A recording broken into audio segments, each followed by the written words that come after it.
আসসালামু আলাইকুম। চতুর্থ শ্রেণী প্রিয় শিক্ষার্থীরা, আশা করি তোমরা সকলে ভালো আছো।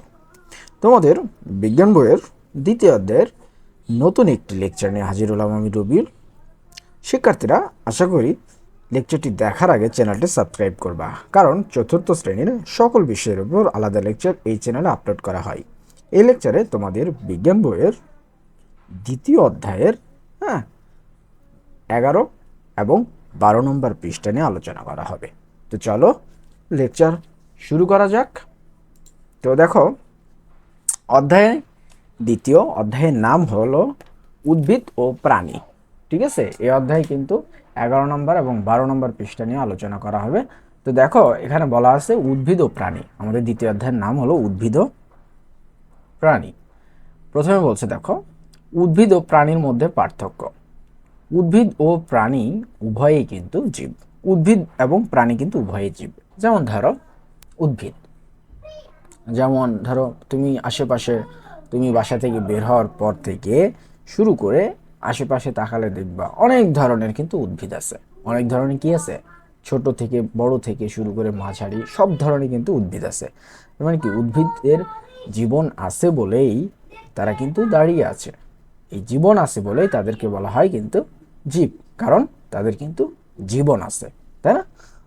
তুমি দেখো, তুমি যদি এই রাস্তা দিয়ে হেঁটে যাও, তুমি একটি বাড়িকে দেখলে বলতে পারবা যে এটা উদ্ভিদ বা এটা প্রাণী। কেন বলতে পারবা না? কারণ সেটার কোনো জীবন নাই। তুমি দেখলে বুঝতেছ এটা উদ্ভিদ না। আর তুমি একটি কাঁঠাল গাছকে দেখে কিন্তু বলতে পারবা যে এটা উদ্ভিদ, কারণ কাঁঠাল গাছের জীবন আছে। আবার কাঁঠাল গাছটা যখন কেটে ফেলা হবে তখন কিন্তু সেটা জড় বস্তুতে পরিণত হবে, তখন সেটা আর জীবে থাকবে না। বুঝতে পেরেছ? এবার বলছে, দেখো, এদের মধ্যে কোনো পার্থক্য লক্ষ্য করেছ? এটা প্রশ্ন করা হয়েছে, তোমাকে প্রশ্ন করেছে এদের মধ্যে কোনো পার্থক্য লক্ষ্য করেছ? আমরা কিভাবে উদ্ভিদ ও প্রাণীর মধ্যে পার্থক্য করতে পারি? তো এখানে একটা প্রশ্ন দেওয়া আছে, বলছে যে উদ্ভিদ ও প্রাণীর মধ্যে পার্থক্য কি কি রয়েছে। আচ্ছা, উদ্ভিদ ও প্রাণীর মধ্যে পার্থক্য কি কি রয়েছে আমি একটু বলে দিই, তোমরা একটু ভালো করে নোট করে নিবা খাতায়। উদ্ভিদ ও প্রাণীর মধ্যে পার্থক্য হলো, উদ্ভিদ উদ্ভিদ নিজের খাদ্য নিজেই তৈরি করে, আর প্রাণী নিজের খাদ্য কিন্তু নিজে তৈরি করে না। উদ্ভিদ কিন্তু নিজের খাদ্য কিন্তু নিজেই তৈরি করে, তাই না? আলো, তারপরে হলো তোমার সূর্যের আলো, পানি, এগুলোর মাধ্যমে সে কি করে বলো, নিজের খাদ্য নিজে তৈরি করে। কে? উদ্ভিদ। আর প্রাণী কি? সেই উদ্ভিদের ওপরই কিন্তু নির্ভরশীল। ধরো ধান গাছ, ধরো তুমি ভাত খাও, তাহলে এই ভাতটা একটা উদ্ভিদ থেকে আসতেছে, একটা উদ্ভিদ থেকে কিন্তু আসতেছে। সুতরাং তুমি কিন্তু প্রাণী, আমি কিন্তু প্রাণী। আমাদের কি, আমরা মানুষ, আমরা সেগুলা খেয়ে কিন্তু বেঁচে আছি। সুতরাং এই ধান সে নিজের খাদ্য নিজে তৈরি করে বড় হয়, এরপরে আমাদের প্রচুর পরিমাণে ধান দেয়। সেই ধানগুলো আমরা কেটে নিয়ে যাই, কেটে নিয়ে যাওয়ার পরে সেগুলা শুকাই, শুকানোর পরে ধান ভাঙাই, ভাঙানোর পরে সেগুলো তখন আমরা খাই। এই জন্য বলছে যে উদ্ভিদ নিজের খাদ্য নিজেই তৈরি করে, আর প্রাণী নিজের খাদ্য নিজে তৈরি করে না। ওকে, এরপরে বলছে, দেখো, উদ্ভিদের দেহে মূল, কাণ্ড এবং পাতা রয়েছে। তুমি যদি একটি উদ্ভিদের দিকে তাকাও, তার দেহে কিন্তু এই তিনটা জিনিস থাকবে। কি কি জিনিস বলতো? দেহে মূল থাকবে, কাণ্ড থাকবে এবং পাতা থাকবে। কিসের দেহে মূল, কাণ্ড, পাতা থাকবে? উদ্ভিদের দেহে। আর প্রাণীর দেহে কি কি থাকে বলতো? তোমার দেহে কি কি আছে? তোমার দেহে অনেক কিছু আছে, হাত আছে, পা আছে, মুখ আছে, চোখ আছে, তাই না? তাহলে প্রাণীর দেহে আমরা কি বলবো? প্রাণীর দেহে হাত আছে, পা আছে, ডানা আছে বা পাখনা রয়েছে। ঠিক আছে, তাহলে উদ্ভিদের দেহে রয়েছে মূল, কাণ্ড এবং পাতা, আর প্রাণীর দেহে রয়েছে হাত, পা, ডানা বা পাখনা। ওকে, এরপরে দেখো, উদ্ভিদ দেহে বাকল থাকে।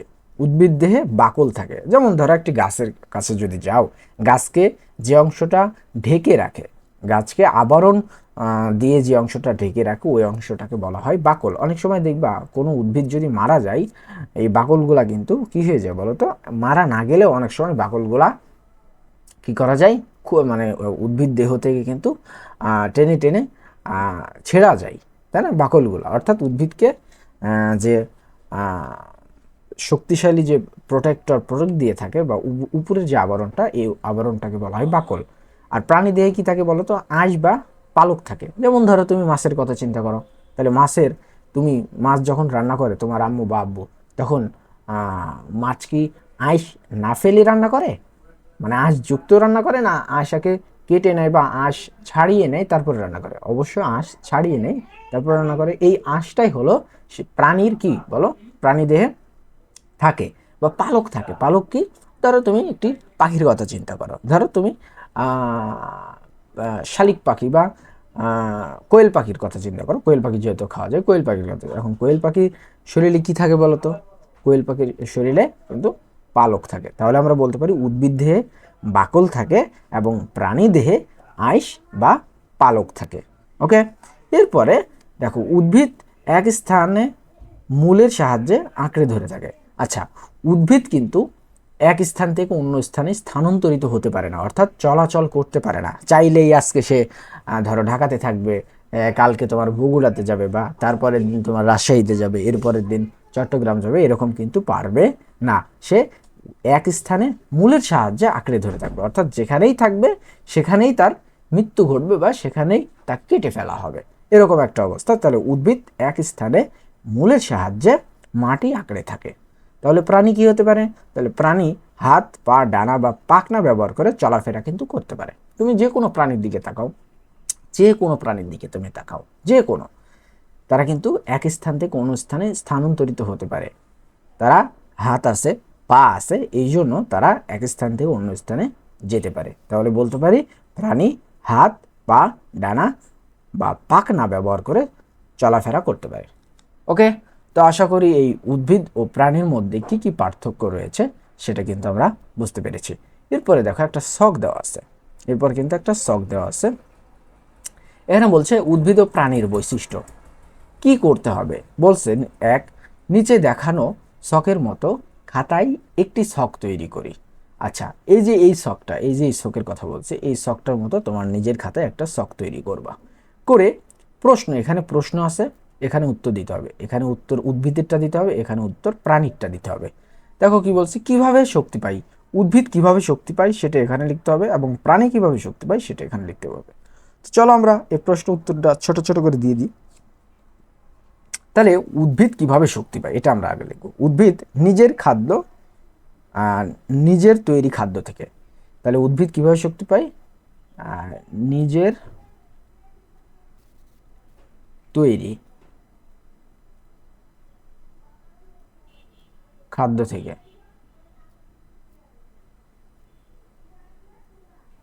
তাহলে উদ্ভিদ শক্তি পায় নিজের তৈরি খাদ্য থেকে, নিজের তৈরি খাদ্য থেকে। তাহলে প্রাণী কিভাবে শক্তি পায়? বিভিন্ন উদ্ভিদ ও প্রাণীজ খাদ্য থেকে। তাহলে এখানে লিখতে পারি যে প্রাণী শক্তি পায় বিভিন্ন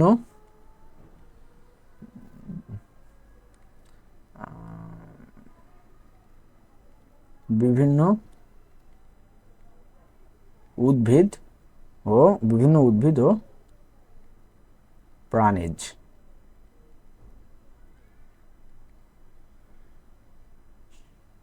খাদ্য থেকে, বিভিন্ন উদ্ভিদ ও প্রাণীজ খাদ্য থেকে। তাহলে উদ্ভিদ শক্তি পাচ্ছে নিজের নিজের তৈরি খাদ্য থেকে এবং প্রাণী শক্তি পাচ্ছে বিভিন্ন উদ্ভিদ ও প্রাণীজ খাদ্য থেকে। ওকে, এরপরে বলছে দেখো যে কি কি অঙ্গ বা অংশ রয়েছে। এই উদ্ভিদের কি কি অঙ্গ বা অংশ রয়েছে, প্রাণীর কি কি অঙ্গ বা অংশ রয়েছে। তাহলে আমরা লিখব উদ্ভিদের রয়েছে মূল, কাণ্ড এবং পাতা। তাহলে রয়েছে মূল, মূল সরি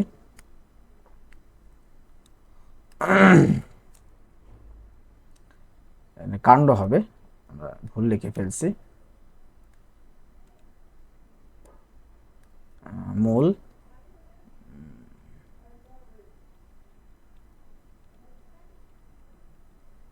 পাতা, মূল, কাণ্ড, পাতা। তাহলে উদ্ভিদের এই মূল, কাণ্ড, পাতা অংশ রয়েছে। তাহলে প্রাণীর কি কি রয়েছে? হাত, পা, ডানা। তাহলে আমরা এখানে লিখব হাত, পা বা পাখনা, লেখো পাখনা, পাখনা। তাহলে উদ্ভিদের মূল, কাণ্ড, পাতা রয়েছে এবং প্রাণীর হাত, পা, পাখনা রয়েছে। এরপরে লিখব কিভাবে চলাচল করে। উদ্ভিদ কিভাবে চলাচল করে, প্রাণী কিভাবে চলাচল করে। তাহলে আমরা লিখব উদ্ভিদ চলাচল করতে পারে না। তাহলে এখানে লিখব চলাচল করতে পারে না, চলাচল চলাচল করতে পারে না। তাহলে চলাচল করতে পারে না, আর এটা কি? হাত পা পাখনা ব্যবহার করে চলাচল করে। হাত পা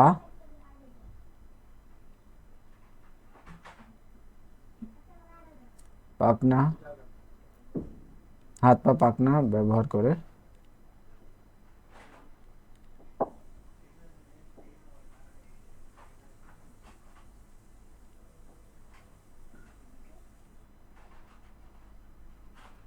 চলাচল করে। হাত পা পাখনা, হাত পা পাখনা ব্যবহার করে চলাচল করে। তাহলে উদ্ভিদ চলাচল করতে পারে না, আর প্রাণী হাত পা পাখনা ব্যবহার করে চলাচল করে। এরপর বলছি কিভাবে সাড়া প্রদান করে। উদ্ভিদ কিভাবে সাড়া প্রদান করে, প্রাণী কিভাবে সাড়া প্রদান করে। তাহলে আমরা লিখব যে উদ্ভিদ সূর্যের আলোর দ্বারা প্রভাবিত হয়ে, সূর্যের আলোর দ্বারা প্রভাবিত হয়ে। তাহলে এখানে লিখব যে যেখানে সাড়া কিভাবে প্রদান করতেছে, আমরা লিখব সূর্যের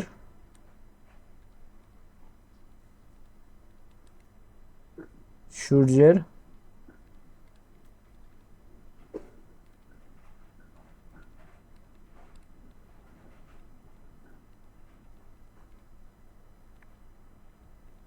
সূর্যের আলোর দ্বারা প্রভাবিত হয়। উদ্ভিদ সূর্যের আলোর দ্বারা প্রভাবিত হয়ে সাড়া প্রদান করে। আর প্রাণী অনুভূতি চলাফেরা কাজের মাধ্যমে, অনুভূতি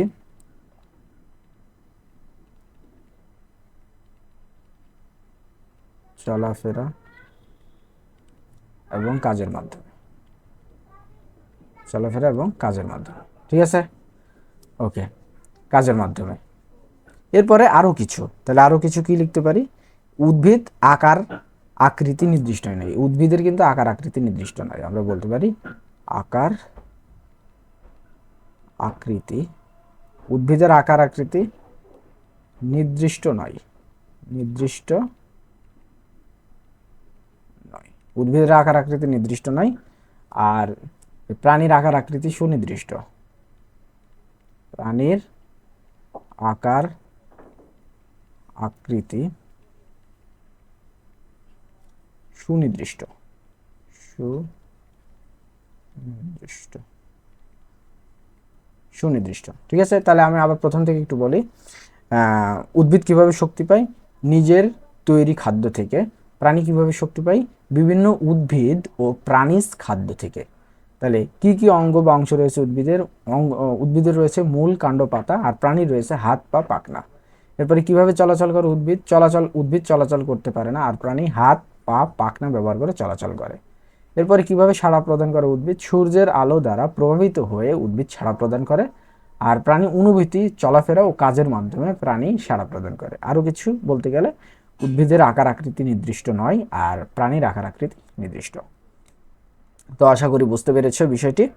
তো দেখো এরপরে আছে কি, এরপরে আছে কিন্তু আমাদের এই যে এখানে বলছে যে শক, হ্যাঁ, শকটিতে উদ্ভিদ ও প্রাণীর বৈশিষ্ট্যের তালিকা তৈরি করো। এই যে আমরা কিন্তু তালিকা তৈরি করে ফেললাম। ঠিক আছে, এরপরে বলছে প্রাপ্ত বৈশিষ্ট্যের তুলনা করে উদ্ভিদকে প্রাণী থেকে আলাদা করি, কাজটি নিয়ে সহপাঠীদের সাথে আলোচনা করি। এই আলাদা এই যে বৈশিষ্ট্য তুলে ফেললাম, তৈরি করে ফেললাম, এখন সুন্দর করে তুমি লিখে ফেলবা, কেমন? তাহলে এবার বলছে দেখো, আবার এখন এই দুইজন সহপাঠীর মধ্যে কথোপকথন চলতেছে। এই সহপাঠীটা বলছে তুমি কি উদ্ভিদ এবং প্রাণীর বৈশিষ্ট্যগুলো মনে করতে পারো? এই মেয়েটা তখন বলছে চলাচলের জন্য প্রাণীর পা, ডানা ও পাখনা রয়েছে, কিন্তু উদ্ভিদ মূলের সাহায্যে মাটিতে আটকে থাকে। এই ছেলেটা প্রশ্ন করেছে সহপাঠীকে, সহপাঠী তখন কিন্তু উত্তর দিয়েছে, অর্থাৎ তাদের দুইজনের মধ্যে কিন্তু আলোচনা হচ্ছে। তাহলে আরো এবার আমরা চলে যাব আমাদের 12 নম্বর পৃষ্ঠায় সারসংক্ষেপ। এখন আমরা এখানে বলতে পারি যে উদ্ভিদ এবং প্রাণী নানাভাবে একে অপর থেকে ভিন্ন। অবশ্যই উদ্ভিদ এবং প্রাণী নানাভাবে একে অপরের থেকে ভিন্ন, যেটা আমরা কিন্তু উপরে কিন্তু এই যে এই ছকে কিন্তু আমরা কি করছি বলতো, দাঁড়াও আমি দেখাচ্ছি। এই যে এই ছকে, এই যে এই ছকে দেখো, এই যে এখানেই কিন্তু আমরা যে উদ্ভিদ এবং প্রাণীর মধ্যে যে বৈশিষ্ট্য বা কি জন্য আলাদা এটা কিন্তু এখানে লিখে দিয়েছি। ওকে, তো এটাই বলছে। আবার দেখো এখানে বলছে যে খাদ্য তৈরি, উদ্ভিদ নিজের খাদ্য নিজেই তৈরি করে, যেটা আমরা একটু আগেও বললাম। প্রাণী নিজের খাদ্য নিজে তৈরি করতে পারে না। এই উদ্ভিদ যে নিজের খাদ্য নিজে তৈরি করতে পারে সেটা কিন্তু আমরা প্রথম অধ্যায়েও কিন্তু খুব সুন্দরভাবে দেখে এসেছি বা পড়ে এসেছি যে কিভাবে আসলে উদ্ভিদ নিজের খাদ্য নিজে তৈরি করতে পারে। যদি তোমার বুঝতে সমস্যা হয় তাহলে যে আগের যে ভিডিওগুলা এই মানে বিজ্ঞানের যে প্রথম অধ্যায়ের যে লেকচারগুলো, এই লেকচারগুলো দেখে আসতে পারো, ঠিক আছে? সেখানে ডিটেলসে কিন্তু আলোচনা করা হয়েছে। এখন প্রাণী কিন্তু নিজের খাদ্য নিজে তৈরি করতে পারে না। তাহলে খাদ্যের জন্য প্রাণী বিভিন্ন উদ্ভিদ এবং অন্যান্য প্রাণীর উপর নির্ভরশীল। ফর এক্সাম্পল, ধরো আমরা মানুষ, আমাদের দিয়ে বোঝাই। ধরো আমরা কি খাই, আমরা কি খাই বলো তো? আমরা মাছ খাই, আমরা মাংস খাই, আমরা তারপরে হলো সবজি খাই, তাই না? বিভিন্ন ধরনের, সেটা সবজি হতে পারে বা আরও অনেক কিছু খাই। সেটা আসলে আমরা কি সরাসরি কি আমরা নিজেরা তৈরি করতেছি? না, তৈরি করতেছি না। একে আমরা এই প্রাণীদের উপর বা অন্য ধরো শাকসবজির উপর বা উদ্ভিদের উপর নির্ভর করে কিন্তু আমরা শাকসবজি খাচ্ছি, এবং কিছু কিছু প্রাণীদের উপর নির্ভর করে কিন্তু আমরা মাছ বা মাংস খাচ্ছি। ধরো গরু, ছাগল, মুরগির উপর নির্ভর করে আমরা গোস্ত খাচ্ছি, এবং মানে যত ধরনের খাওয়া যায় এ ধরনের মাছগুলোর উপর নির্ভর করে কিন্তু আমরা মাছ খাচ্ছি। সুতরাং আমরা কিন্তু নিজের খাদ্য নিজে তৈরি করতে পারতেছি না। আবার তুমি যখন সবজি খাবা, এই সবজিগুলো আবার কিন্তু উদ্ভিদ নিজের খাদ্য নিজে তৈরি করে এই সবজিগুলো কিন্তু হচ্ছে বা নিজেকে মোটাতাজাকরণ করতেছে বা তার শরীর থেকে একটা ফল দিচ্ছে, সেই ফলগুলো আবার কিন্তু আমরা খাচ্ছি। সুতরাং উদ্ভিদ নিজের খাদ্য নিজে তৈরি করতে পারলেও প্রাণীরা প্রাণীরা নিজের খাদ্য নিজে তৈরি করতে পারে না। একে অপরের উপরে প্রাণীর নির্ভরশীল করতে হয়, ঠিক আছে? খাদ্যের জন্য প্রাণীর বিভিন্ন উদ্ভিদ ও প্রাণীর উপর নির্ভরশীল করতে হয়। বুঝতে পেরেছে? এখানে যেমন দেওয়া আছে, এখানে দেখো এই উদ্ভিদ নিজের খাদ্য কিভাবে নিজে তৈরি করতেছে, সূর্যের আলোর সাহায্যে। সূর্যের আলোর সাহায্যে কিন্তু নিজের খাদ্য নিজে তৈরি করতেছে। আর এখানে একটা বাঘমামা আছে, তাই না? এটা কিন্তু বাঘমামা। এই বাঘমামাটা দেখো, এই একটা প্রাণী, এই প্রাণীকে কিন্তু মেরে ফেলে তার গোস্ত কিন্তু বা হাড্ডি কিন্তু চিবাচ্ছে, তাই না? বাঘমামা তার শরীরের উপর উঠে, তার শরীরের উপর ভর দিয়ে বাঘমামা হাড় চিবোচ্ছে। এখানে বলছে উদ্ভিদ নিজের খাদ্য নিজে তৈরি করে, প্রাণী খাদ্যের জন্য অন্যের উপর নির্ভর করে। ওকে, এরপরে আবার বলছে দেখো দেহের বিভিন্ন অঙ্গ বা অংশ। উদ্ভিদের দেহে বিভিন্ন অংশ যেমন মূল, কাণ্ড এবং পাতা রয়েছে, যেটা আমরা একটু আগে পড়লাম। উদ্ভিদের দেহে কিছু অংশ রয়েছে, সেগুলা হলো মূল, কাণ্ড এবং পাতা। একইভাবে প্রাণীর কি কি রয়েছে, তোমার কি কি রয়েছে আমি একটু আগে বুঝাইলাম। প্রাণীর রয়েছে হাত, পা, ডানা বা পাখনা, তাই না? কিছু প্রাণীর দেহে পশম বা লোম রয়েছে, কিছু প্রাণীর দেহে পশম বা লোম রয়েছে। তুমি এই বাঘ মামার কথাই চিন্তা করো, এই বাঘ মামার শরীরে কি আছে বলো তো? এই বাঘ মামার শরীরে কিন্তু অসংখ্য লোম আছে। তুমি যদি সিংহ মামার কথা চিন্তা করো, এই সিংহ মামার শরীরেও কিন্তু অসংখ্য লোম রয়েছে। বুঝতে পেরেছো? আবার বলছে যে আবার কিছু প্রাণীর দেহে রয়েছে আঁশ বা পালক। আঁশ বা পালক, ধরো তুমি মাছের কথা চিন্তা করো, মাছের রয়েছে আঁশ, এবং পালক কোথায় রয়েছে? পাখির কথা চিন্তা করো, পাখি আছে কি, পাখিতে কি রয়েছে? পালক। ঠিক আছে? অধিকাংশ প্রাণী চোখ, কান, নাক এবং মুখ রয়েছে। অধিকাংশ প্রাণীরই চোখ, কান, নাক এবং মুখ রয়েছে। এগুলো তাদের বেঁচে থাকতে সাহায্য করে। এগুলো তাদের বেঁচে থাকতে কি করে বলো? সাহায্য করে। এগুলো বেঁচে থাকতে সাহায্য করে। এই চোখ, নাক, কান, মুখ রয়েছে। ঠিক আছে? তো এই গেল আমাদের দেহের বিভিন্ন অংশ। তাহলে দেহের বিভিন্ন অংশ আমরা বলতে পারি উদ্ভিদের কি কি রয়েছে? উদ্ভিদের রয়েছে মূল, কাণ্ড এবং পাতা। প্রাণীর কি কি রয়েছে? প্রাণীর রয়েছে হাত, পা, ডানা বা পাখনা, এবং কিছু কিছু প্রাণীর দেহে পশম বা লোম রয়েছে। আবার কিছু কিছু প্রাণীর দেহে আঁশ বা পালক রয়েছে। অধিকাংশ প্রাণীরই কিন্তু চোখ, কান, নাক ও মুখ রয়েছে। এগুলোর জন্য তারা বেঁচে থাকে। হয়ে গেল। দেখো কত সুন্দরভাবে, এটা খালি তুমি পাট পাট করে পড়ে নিবা, দেখবে মুখস্থ করতে হবে না, এমনিই তোমার থাকবে। যে কোনো প্রশ্ন আসলে যে উদ্ভিদ দেহের বিভিন্ন অঙ্গ বা অংশ নিয়ে ব্যাখ্যা করো, বা উদ্ভিদ দেহের বিভিন্ন অঙ্গ বা অংশ নিয়ে যদি তোমাকে প্রশ্ন করা হয় তাহলে কিন্তু সুন্দরভাবে তুমি এটা কিন্তু উত্তর দিতে পারবে। জাস্ট খালি পাট পাট ভাবে পড়ো, উদ্ভিদের কি কি রয়েছে, প্রাণীর কি কি রয়েছে, কিছু কিছু প্রাণীর কি কি রয়েছে, আবার কিছু কিছু প্রাণীর কি কি রয়েছে, অধিকাংশ প্রাণীর কি কি রয়েছে, এই জিনিসগুলো পাট পাট ভাবে পড়ে নাও। দেখো এটা সহজ হয়ে গেছে। ওকে, এরপরে কিন্তু চলন। এরপরে চলন বলছে উদ্ভিদ সাধারণত এক স্থানে মূলের সাহায্যে দাঁড়িয়ে থাকে। এই যে দেখো, এই যে এই যে মাটির গভীরে এই যে যেগুলো দেখা যাচ্ছে এগুলাকে বলা হয় কিন্তু এই যে মূল। ঠিক আছে, এই মূলের সাহায্যেই মূলত এই উদ্ভিদ সারাটা জীবন অর্থাৎ জন্মলগ্ন থেকে শুরু করে এর মৃত্যু লগ্ন পর্যন্ত সারাটা জীবন কিন্তু এখানেই থাকে। ঠিক আছে, এখান থেকে কিন্তু অন্য কোথাও যায় না, হয় মরে যায়, না হলে একে কেউ কেটে ফেলে। ঠিক আছে, এই জন্য বলা হয়েছে উদ্ভিদ সাধারণত এক স্থানে মূলের সাহায্যে মাটি আঁকড়ে থাকে এবং বলছে এক জায়গা থেকে অন্য জায়গায় চলাচল করতে পারে না। এই উদ্ভিদটা এক জায়গায় থাকে, এই উদ্ভিদটা এক জায়গায় থাকে, সেটা মূলের সাহায্যে মাটি আঁকড়ে ধরে থাকে, কিন্তু এক জায়গা থেকে অন্য জায়গায় চলাচল করতে পারে না। ওকে, দেখো বেশিরভাগ প্রাণী হাত পা ডানা পাখনা ব্যবহার করে নিজেরাই চলাচল করতে পারে। ধরো এই ঘোড়ার কথাই তুমি চিন্তা করো, ঘোড়ার কয়টি পা রয়েছে? ঘোড়া রয়েছে 4টি পা। ঘোড়াতে যখন তুমি সওয়ার হবা বা ঘোড়াতে যখন তুমি উঠবা তখন কিন্তু তোমাকে দৌড়ে মানে এক জায়গা থেকে অন্য জায়গায় খুব দ্রুত সময়ের মধ্যে কিন্তু নিয়ে চলে যাবে। কিভাবে নিয়ে যাবে? সে তো আর উড়ে উড়ে নিয়ে যাবে না, সে কিভাবে নিয়ে যাবে? সে দৌড়াতে নিয়ে যাবে। যা তার যে 4টি পা, এই 4টি পা দিয়ে তুমি যখন পিঠে উঠবা, পিঠে উঠে যখন ঘোড়াকে বলবা এই ঘোড়া চল সামনে, তখন কি করবে? ঘোড়া সামনের দিকে তোমাকে দ্রুত বেগে নিয়ে চলে যাবে। ঠিক আছে, তাহলে সে তার 4টি পায়ের মাধ্যমে কি করতে পারে? এক স্থান থেকে অন্য স্থানে খুব দ্রুত সময়ের মধ্যে কিন্তু চলাচল করতে পারে। বা ধরো তোমাকে এমন একটি পাখি দেওয়া হলো যেই পাখিটা বিশাল বড় এবং ওই পাখিটার পিঠে তুমি উঠতে পারবা, এবং পাখিকে যদি তুমি বলো তাহলে পাখি এক স্থান থেকে অন্য স্থানে তোমাকে নিয়ে যাবে। তাহলে পাখির কথা যদি চিন্তা করো, পাখির কি দিয়ে নিয়ে যাবে বলো তো? পাখি কি ঘোড়ার মতো দৌড়াইতে পারবে? দৌড়াইতে পারবে না। পাখির কি আছে? ডানা আছে, বড় বড় ডানা দিয়ে পাখি কিন্তু তোমাকে উড়াই নিয়ে চলে যাবে। ফর এক্সাম্পল, তুমি যখন টিভি দেখো, টিভিতে দেখবা অনেক কার্টুনে কিন্তু বিশাল বড় বড় কিন্তু পাখি আছে, তাই না? এই পাখিগুলা দেখবা কার্টুনের যে মেন চরিত্রে যারা থাকে তাদের কিন্তু উড়াই নিয়ে চলে যায়, যে পাখি এসে বলে তুমি আমার পিঠে বসো, আমি তোমাকে উড়াই নিয়ে চলে যাব। বুঝতে পেরেছ? তাহলে পাখিরা ডানার সাহায্যে এক স্থান থেকে অন্য স্থান যায়। তারপরে ঘোড়া বা অন্য কোনো প্রাণীর কথা বলো, বাঘ, এগুলা কিন্তু পায়ের সাহায্যে কিন্তু এক স্থান থেকে অন্য স্থানে যায়। তো এই হলো আজকের পড়ালেখা। এই লেকচারটি এই পর্যন্তই। আশা করি এই লেকচারটি তোমাদের অনেক হেল্প করবে। প্রিয় শিক্ষার্থীরা, আমার আরও 2টি ইউটিউব চ্যানেল রয়েছে, তোমরা চাইলে সেই 2টি চ্যানেলে সাবস্ক্রাইব করে রাখতে পারো। চ্যানেল 2টির লিঙ্ক এই লেকচারের ডেসক্রিপশন বক্সে দেওয়া আছে, যার একটিতে ফুড বিষয়ের উপর কন্টেন্ট নির্মিত হয়, অন্যটিতে ব্লগিং ও ট্রাভেলিং বিষয়ের উপর কন্টেন্ট নির্মিত হয়। ধন্যবাদ প্রিয় শিক্ষার্থীরা, কথা হবে অন্য একটি লেকচার নিয়ে।